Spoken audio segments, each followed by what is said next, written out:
paisagista brasileiro Roberto Buller Marx criou novas possibilidades de se pensar e projetar jardins. Nas suas obras, esteve sempre presente a preocupação com as escalas, a estética, a dinâmica vegetal e ainda com a paisagem local e as raízes culturais das regiões onde implantava seus projetos. Ele tornou-se responsável por diversos projetos paisagísticos em âmbito nacional e internacional e foi reconhecido por seus jardins, pinturas, azulejos, pelo interesse botânico e por explorar essa vertente de sua obra.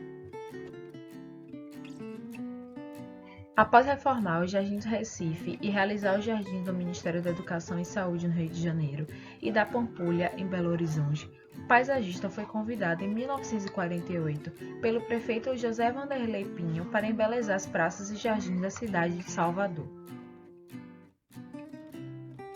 Ao longo da vida, o paisagista elaborou 24 projetos em pelo menos 8 cidades baianas, porém nem todos foram construídos. Foram 15 projetos em Salvador, um em Itaparica, um em Simões Filho, um em Mata de São João, um em Feira de Santana, 2 em Itabuna, um em Ilhéus, um em Campo Formoso e um em uma cidade não identificada.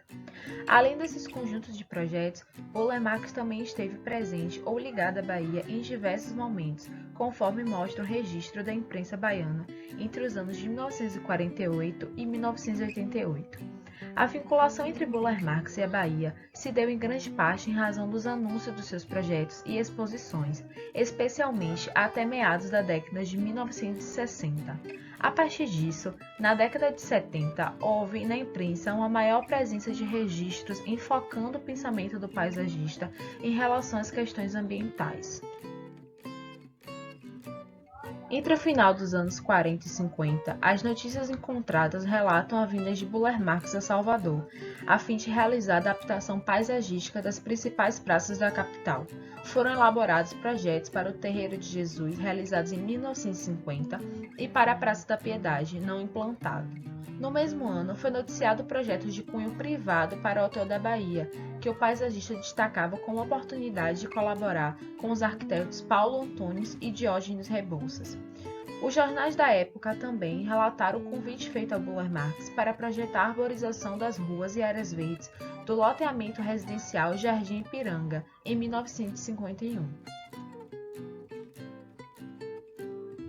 Já na década de 1960, a imprensa baiana registrou a presença do paisagista em Salvador para a inauguração de sua exposição no Museu de Arte Moderna da Bahia.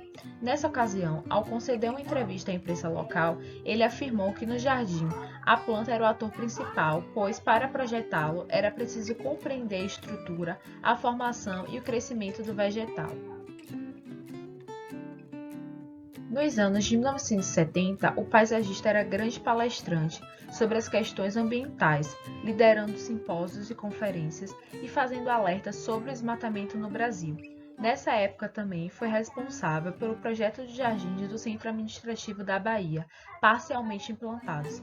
Assim como na década anterior, os registros da imprensa baiana com relação ao Buller Marx nos anos de 1980 foram pautados no desmatamento ambiental. Nessa época, com a devastação das matas em evidência, o paisagista se tornou um propulsor da campanha anti-desmatamento, a fim de preservar o patrimônio vegetal, especialmente as plantas arbóreas que demandavam mais tempos para replantio. As temáticas presentes nos jornais baianos também foram abordadas por Buller Marx ao longo dos seus depoimentos e conferências, como aquelas reunidas no conhecido livro Arte e Paisagem, organizado pelo paisagista José Tabacô. Nelas, Buller Marx tratava de arte e composição dos seus desenhos, buscava explicar a importância dos jardins e dos espaços públicos, da sua função social para o bem-estar populacional e do viés ambiental do paisagismo, como também registravam as notícias dos jornais. Essas permanecem as questões atuais, visto que ainda se vê o apagamento das praças e jardins nas cidades, sua perda de área para ampliação do sistema viário e a uniformização do uso de espécies vegetais nos espaços públicos.